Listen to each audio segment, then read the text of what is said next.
Baik, assalamualaikum warahmatullahi wabarakatuh. Waalaikumsalam warahmatullahi wabarakatuh. Bagaimana kabarnya anak-anak? Baik, Bu.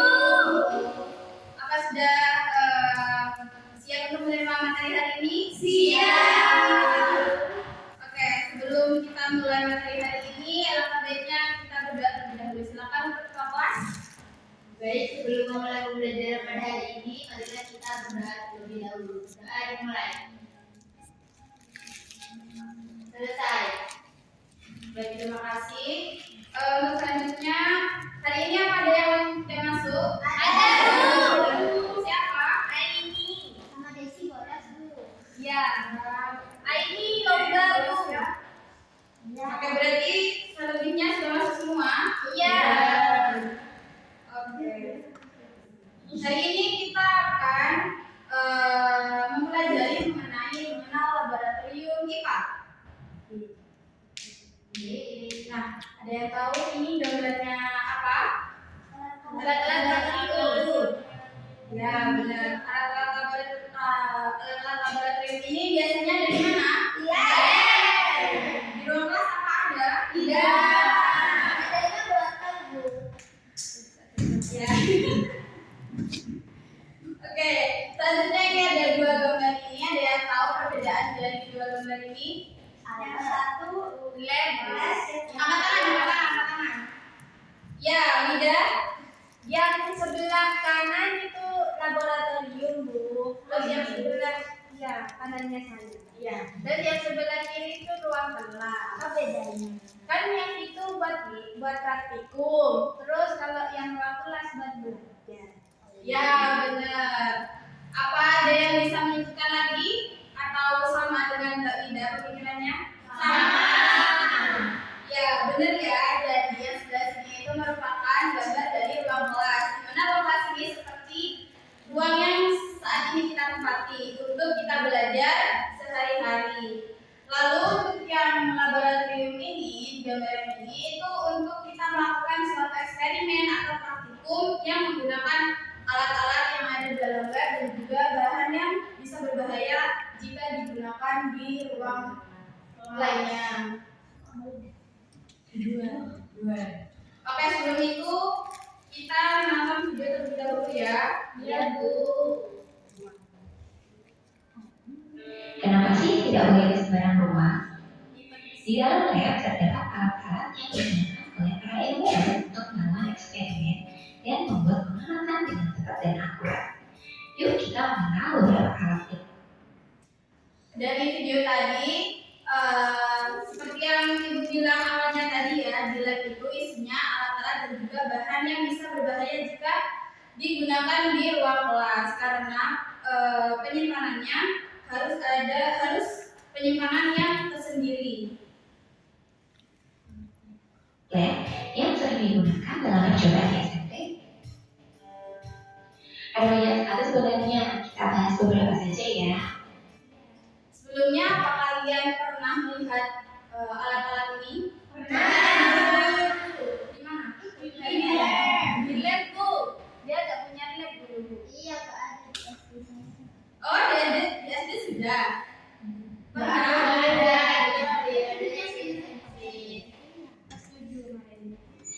Yang pertama nih, ada gelas ukur.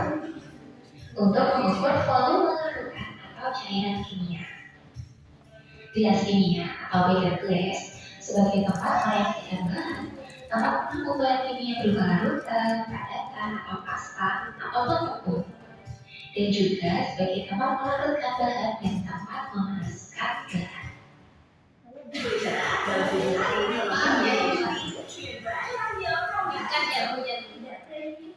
Salat Indonesia. Memang apa bedanya? Formula alami solid. Sabun dan layer untuk mencampur dan menyimpan zat cair. Lalu ukur untuk mengejarkan larutan hingga mencapai volume tertentu. Ada tabung reaksi untuk mencampur atau mereaksikan, menampung dan memanaskan bahan-bahan kimia cair atau padat. Dan ini adalah rak tabung reaksi tempat atau penyangga tabung reaksi. Selanjutnya ada corong gelas untuk memisahkan komponen-komponen fase pelarut dengan densitas yang berbeda. Biasanya atasnya ini dilapisi dengan kertas hari.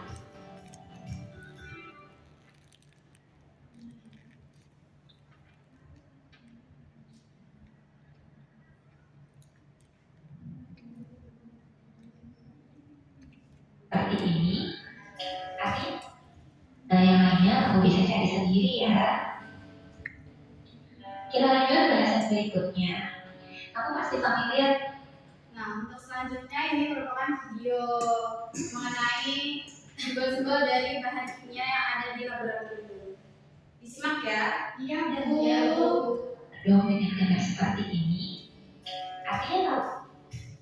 Ini bukan berarti bahwa Anda kalau suatu tempat itu angka atau mistis loh.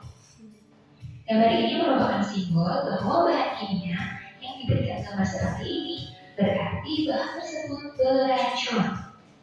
Jadi bukan karena ada orang mati ya.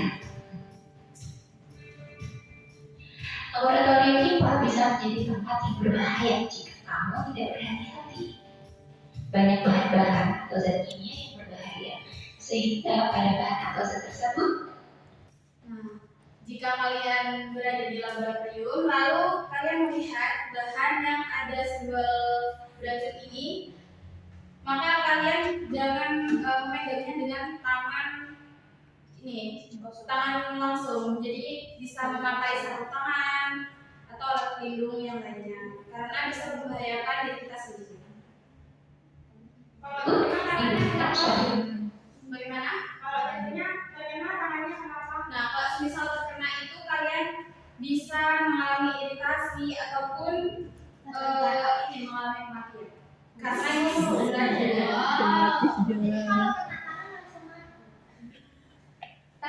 karena kan bisa juga bahan yang digunakan itu tercium sama kita gitu, jadinya masuk ke sistem pernapasan kita. Itu Ida Jangan bawa ini. Itu simbol yang menyatakan apa bahaya zat itu. Nah, ini dia contoh lainnya. Bentar. Kalau ada gambar seperti ini, menyatakan bahwa zat tersebut berupa oksid.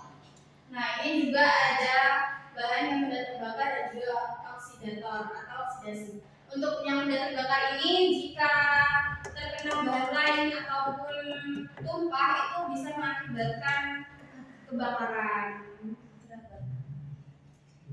Oksidator. Nah, ini tanda bahwa bahan bersifat korosif. Jika ada gambar ini, bahan tersebut berbahaya bagi lingkungan. Nah, kalau ada gambar ini, berarti bahan tersebut mudah meledak. Jika ada gambar seperti ini menyatakan radiasi. Buatannya sama. Perlu diperhatikan juga tentang keselamatan ketika bekerja di laboratorium.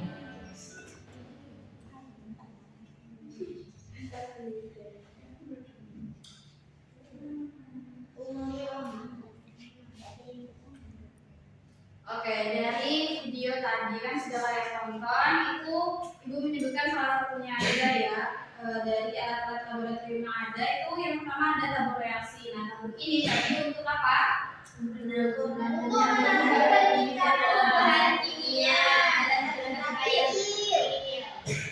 Ya, jadi tabung reaksi ini berfungsi untuk menampung dan mencampur bahan kimia dalam jumlah kecil dan juga memanaskan bahan kimia.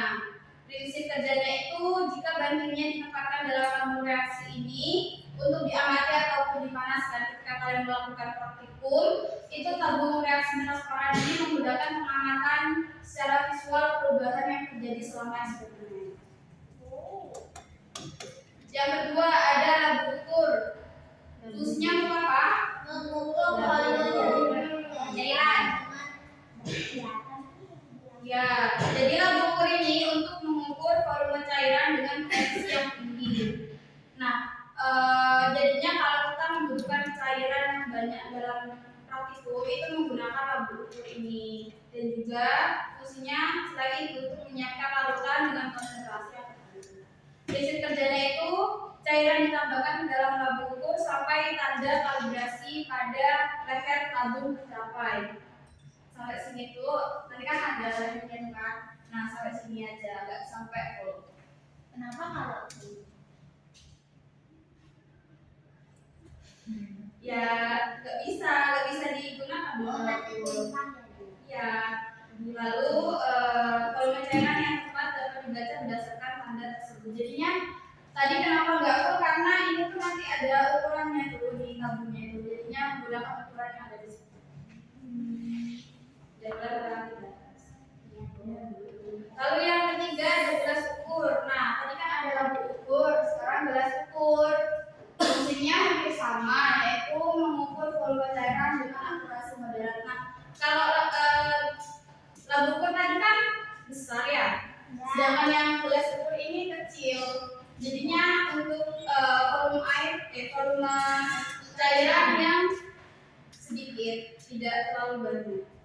Caranya sama seperti tadi itu, cairan dituangkan ke dalam gelas dengan volume yang dibaca dengan skala yang dicatat di sisi gelasnya itu.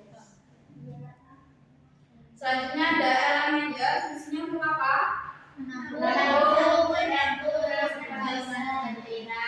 Ya, jadi saat kita lakukan praktikum itu, kita kan pastinya ada memanaskan cairannya juga, terus menampur dan mencampur. Itu kita bisa menggunakan alat ini. Prinsip kerjanya itu bentuk lehernya ini lebih sempit ya dari yang labu ukur tadi, untuk mengurangi penguapan dan percikan. Jadinya saat dipanaskan cairannya itu mengurangi penguapan dan percikan itu, jadi lehernya itu tidak terlalu lebar.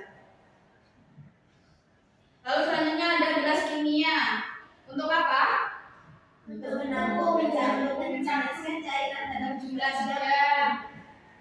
Ya, ini ada gelas kimia, fungsinya untuk menampung, mencampurkan, dan memanaskan cairan dalam jumlah yang sedang, dan juga untuk mengukur volume cairan secara kasar.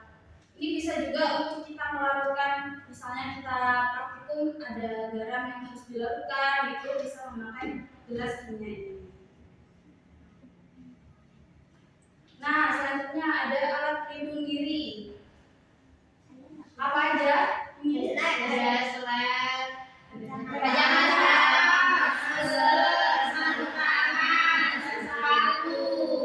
Nah, kita jika dalam melakukan eksperimen maupun praktikum di dalam laboratorium itu harus menggunakan alat pelindung diri agar kita tidak terkena bahan kimia yang berbahaya tadi.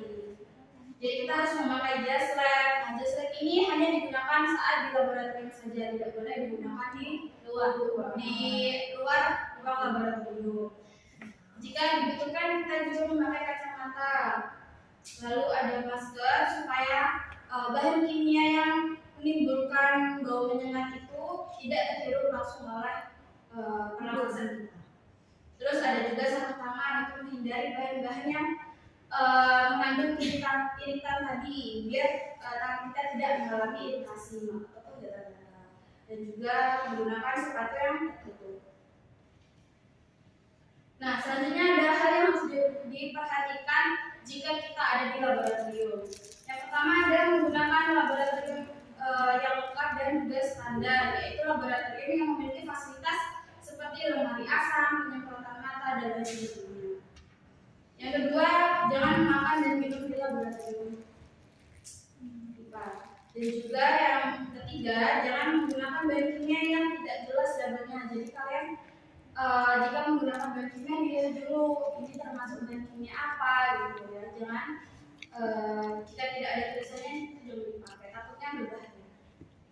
Selanjutnya ada jangan membau zat kimia. Nah, jangan langsung, jika kalian bisa pasti kayak penasaran apa baunya gitu, jangan sekali ya. Iya, nanti mati.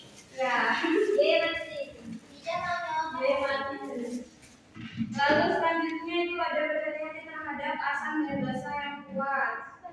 Jangan menambahkan air ke asam atau basa yang kuat jika kalian melakukan eksperimen dalam laboratorium. mengambil bahan gas berbahaya, kerjakan di rumah asam dan gunakan sarung pelindung. Selanjutnya, bahan-bahan kimia yang telah diambil tidak boleh dikembalikan ke dalam botol penyimpanan karena sudah terkontaminasi oleh udara luar.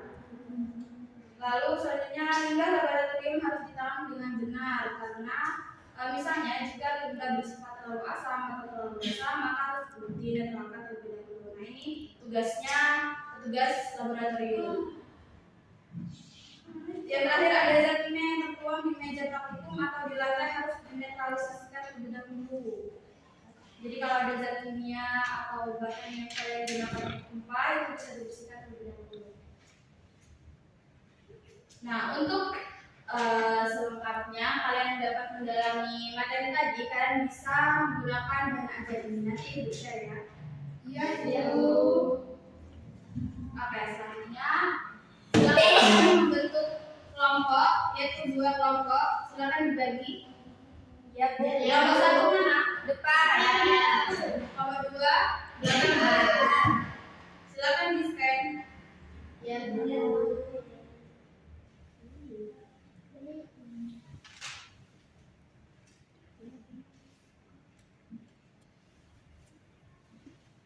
Sudah? Oke, Ibu beri waktu 15 menit cukup?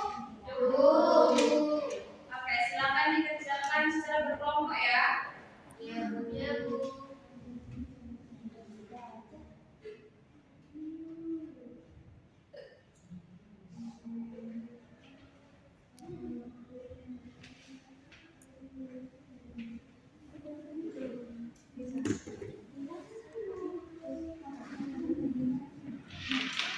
Oh iya, yang kelompok 1 itu kalian mengerjakan yang tabel ini ya, yang ruang kelas ini sama yang alat-alat laboratorium. Untuk yang kelompok 2 mengerjakan yang simbol-simbol. Paham? 2 simbol 1 tabel aja ya, Bu. Ya, betul. Oke, Bu, siap.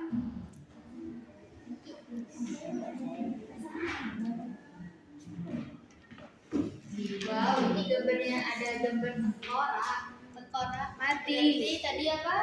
Beracun. Beracun. Yang gambar ikan. Kalau buat 2 ini Gambar ikan. Ya. ikan itu kekeringan ikannya kayaknya.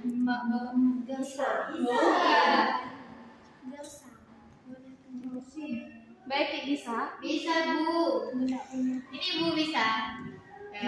Sudah, Bu. Oh iya. Oh, ada api. Kelompok 1 bisa. Ada bomnya juga. Bomnya.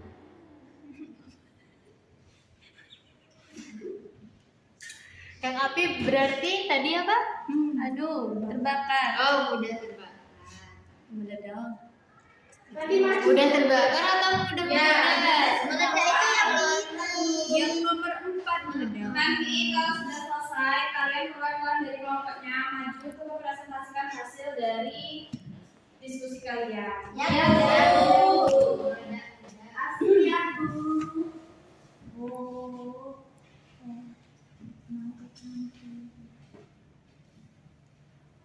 Oh, itu yang ikan berbahaya bagi lingkungan. Hanya ikannya mati. Emang karena bahaya untuk dimakan. Kalau ikannya mati terus dimakan bahaya. Berbahaya kan ikannya sudah beracun. Kelompok 2 berisik, Bu. Kita bisa diskusi. Diskusinya pelan-pelan aja ya. Ya. Pakai nyanyi, Bu. Berlihat ini, Bu.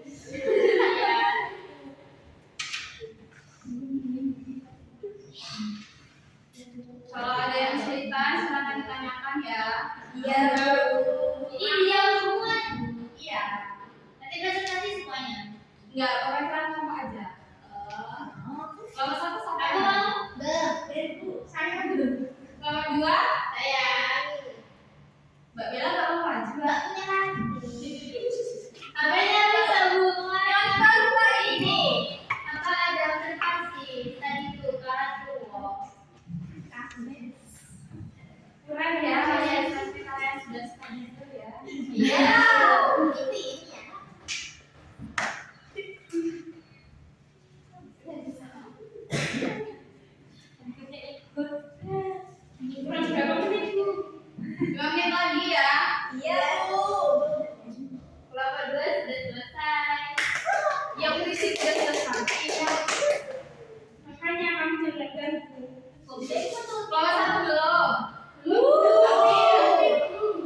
Kamu ChatGPT, kamu nggak punya HP.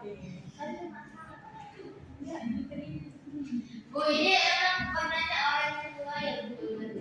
Iya. Oh, bisa diganti jadi lebih dulu.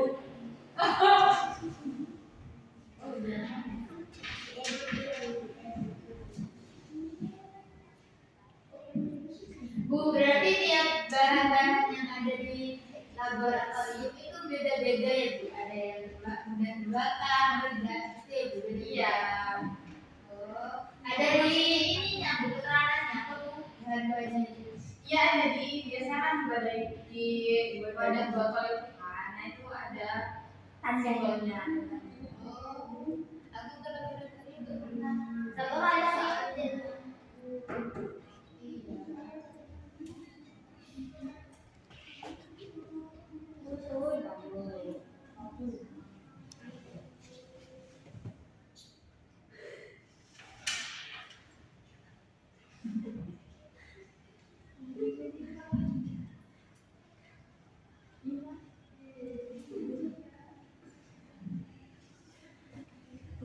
Sudah? Oke, kalau sudah, silakan perwakilan kelompok. Dari kelompok 1 apa 2 dulu nih? 2 ya? Oke. Dari kelompok 2 dulu, silakan maju perwakilan. Ibu, saya guys, ini tempat gitu ya. Mana?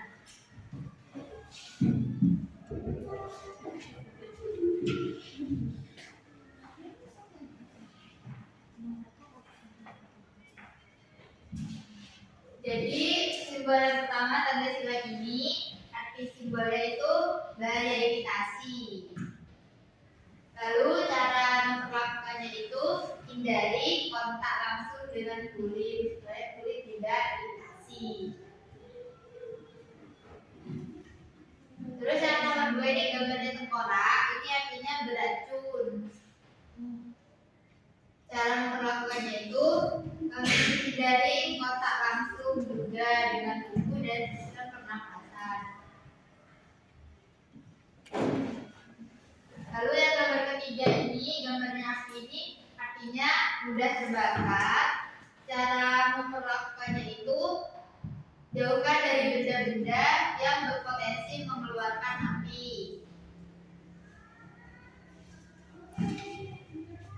Lalu nomor 4 ini ada kayak bom meledak, itu artinya mudah meledak. Cara memperlakukannya itu hindari pukulan atau benturan, gesekan, pemanasan api dan sumber nyala lain, bahkan tanpa oksigen atmosferik. Lalu yang nomor 5 ini artinya korosif. Cara memperlakukannya itu hindari kontak langsung dengan kulit dan hindari dari benda-benda yang bersifat logam. Lalu yang terakhir ini gambarnya ada ikan mati, itu artinya bahan berbahaya bagi lingkungan. Cara memperlakukannya hindari kontak atau bercampur dengan lingkungan yang dapat membahayakan makhluk. Oke, Sudah, Bu. benar ya dari jawaban kelompok 2. Di tangan dulu sedikit. Boleh, silakan duduk. Untuk kelompok 1.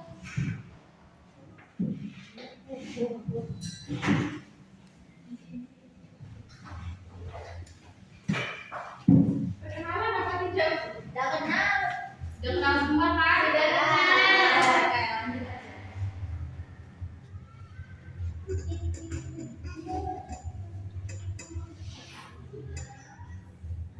Jadi Bu, perbedaan antara ruang kelas dengan ruang laboratorium itu, yang pertama ruang kelas di dalamnya itu tidak dapat tempat untuk mencuci tangan, sedangkan kalau ruangan laboratorium ini memiliki tempat untuk mencuci tangan.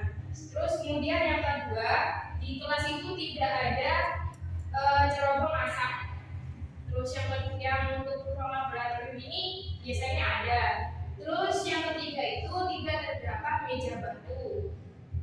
Jadi meja di ruangan kelas ini untuk belajar saja, sedangkan untuk ruang laboratorium ada meja batunya.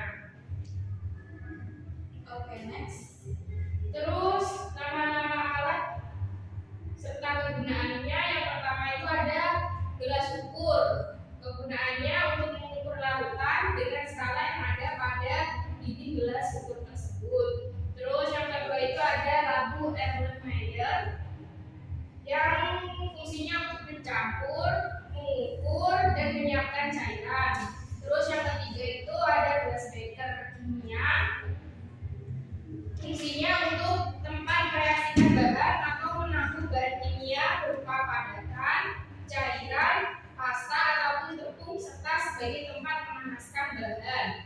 Terus yang keempat itu ada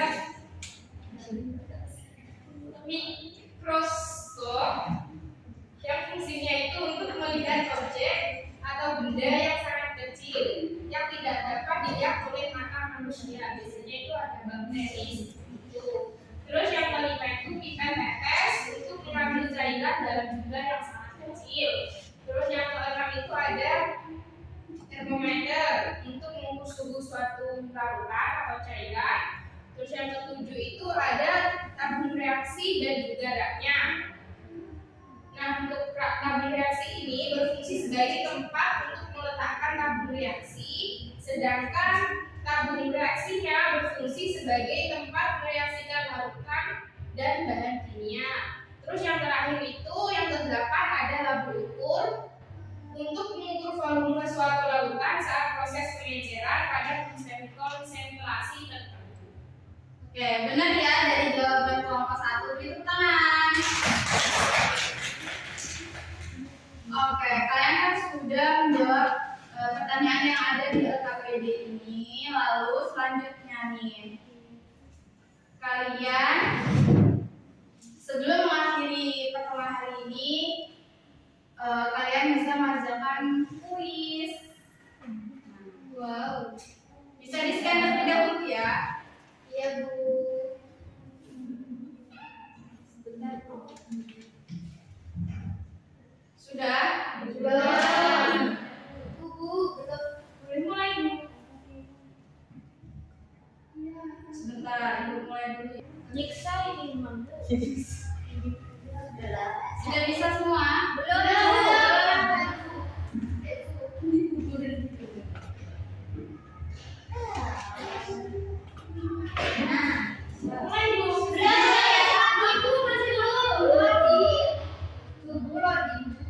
Itu sudah. Belum Bu, begini Bu. Sudah Ibu mulai ya? Ya Bu, ayo. Belum Bu.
Oke, siapa nih yang pertama ini? Siapa itu? Bentar Bu. Sudah semua?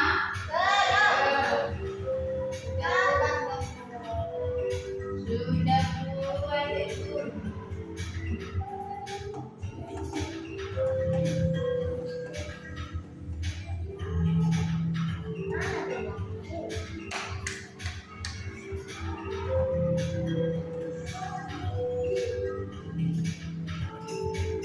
Sudah ya?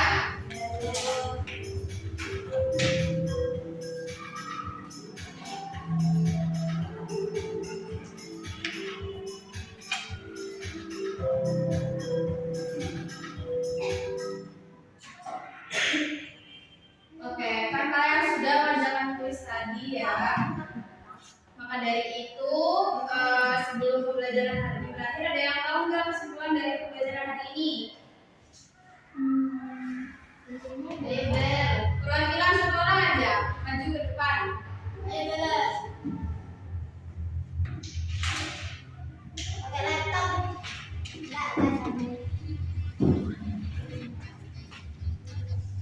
Ayo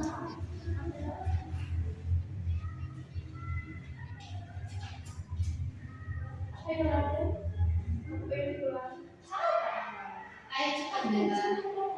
Kesimpulannya yaitu alat-alat laboratorium itu terdiri dari mikroskop, termometer, tabung Erlenmeyer, corong, gelas, beker, pipet tetes, gelas utuh, gelas analogi, spatula, dan statik. Simbol-simbol bahan kimia ada irritasi, toksik atau beracun, korosif, mudah terbakar, mudah kecil, basi. Terus alat-alat di laboratorium itu yang pertama memahami dan mematuhi semua peraturan. Yang kedua menggunakan APD. Yang ketiga menjaga kebersihan dan kerapian laboratorium. Keempat tidak melakukan minum di lab, tidak membawa benda-benda yang tidak terkait dengan praktikum ke laboratorium, terus melaporkan kepada dewan atau petugas lab jika terjadi kerusakan atau kecelakaan. Oke. Terima kasih Bu Bella. Silakan duduk kembali. Baik, untuk materi hari ini apa ada yang ditanyakan? Paham ya berarti ya? Oke, kalau maka dari itu kita akhiri pembelajaran hari ini. Silakan untuk ketua kelas berdoa. Baik, untuk mengakhiri pembelajaran pada hari ini, marilah kita berdoa terlebih dahulu. Berdoa dimulai. Selesai. Baik, terima kasih untuk pembelajaran hari ini. Kita bertemu kembali di pekan depan dengan materi yang baru. Kurang lebihnya mohon maaf. Wassalamualaikum warahmatullahi wabarakatuh. Waalaikumsalam.